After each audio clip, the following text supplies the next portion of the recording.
There's a certain kind of person who sits in a room full of people and says almost nothing. Not because they have nothing to say. Not because they are shy, or uncomfortable, or lost in their own world.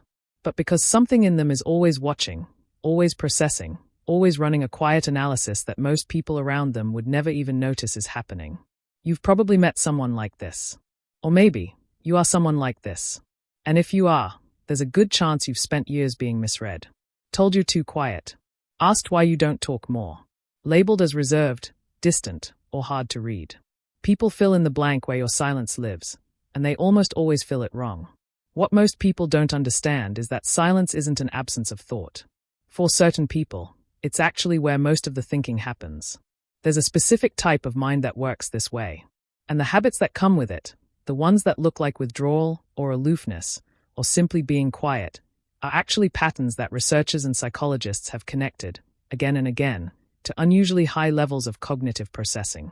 This isn't about introverts versus extroverts. It's not a personality contest. It's something quieter and more specific than that, a particular way certain minds interact with the world that often goes unrecognized, even by the people who have it. The first habit is something almost no one talks about, a deep discomfort with surface-level conversation. Not social anxiety. Not arrogance. A genuine restlessness when conversations stay shallow. Research in cognitive psychology suggests that people with higher integrative complexity, the ability to hold multiple perspectives simultaneously, often find small talk mentally unsatisfying not because they are above it, but because their brains are wired to seek pattern and meaning. Filler conversation gives them nothing to work with. So they go quiet. And people misread that quiet as coldness. The second habit is listening more completely than most people realize is even possible. Not waiting for their turn to speak.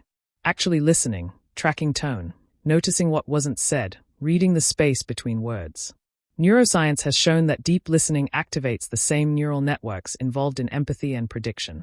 Quiet people often have highly developed mirror neuron activity, which means they are not just hearing you, they are absorbing you.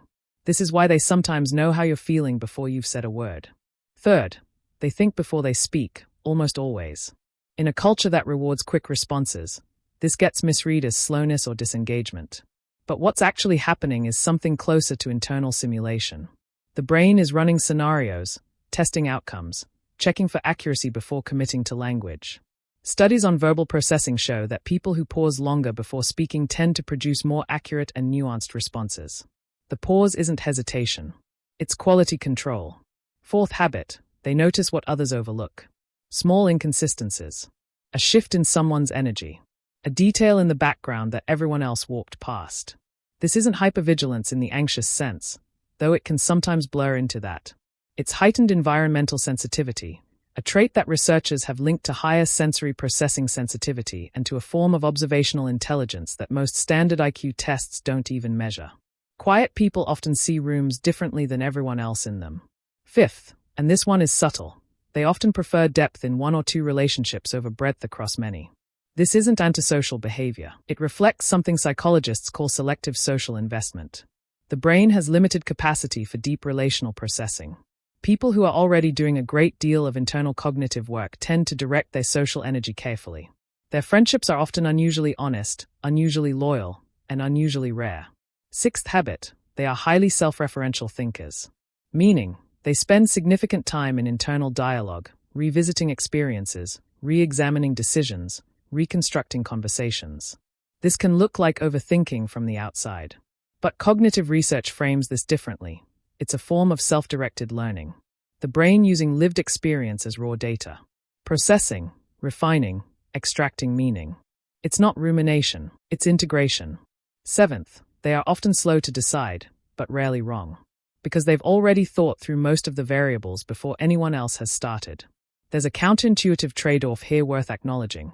This same depth of processing can sometimes create paralysis. The cost of seeing complexity clearly is that decisions become heavier. Quiet people often carry the weight of possibilities that others never even considered. That's not a flaw, but it's a real cost. And eighth, perhaps the most quietly powerful habit of all, they rarely perform their intelligence. They don't reach for vocabulary to impress. They don't argue to win. They don't fill silence with proof of their own value. This isn't modesty as a performance. It's something more grounded than that. When you're genuinely engaged in thinking, there's very little energy left over for performance. The thinking is the point. The recognition is secondary. Now, it's important to say clearly, none of this makes quiet people better. It's not a hierarchy.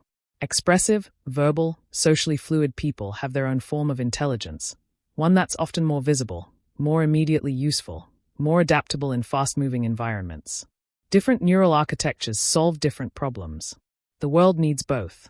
What's worth sitting with is this. Quiet people are often assessed by metrics that were never designed for how their minds actually work. They underperform in environments that reward speed over accuracy, noise over reflection, confidence over depth. And for years, sometimes decades, many of them internalize that as evidence that something is wrong with them. Nothing is wrong with them. The habits that look like withdrawal are often the habits of a mind doing significant, invisible work. The silence isn't emptiness. It's processing. The stillness isn't passivity. It's attention. The restraint isn't limitation.